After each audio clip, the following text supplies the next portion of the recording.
To fix the problem where microphone on your Google Pixel 10 Pro is not working, first of all, as you can see right here, if I open Recorder and try to record anything, the microphone doesn't work. And there's a few things that you can try. First thing is to open Settings, then go for Security and Privacy. Scroll all the way down and select Privacy Controls. Now make sure that your microphone access is activated like this, and then try again with the app and see if the microphone works. If it still doesn't work, go to Permissions Manager and then select the microphone right here. Now make sure that the app that you're using does have a microphone access.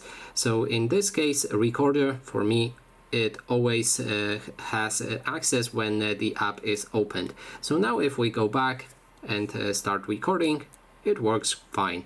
And that is basically everything. Thanks so much for watching.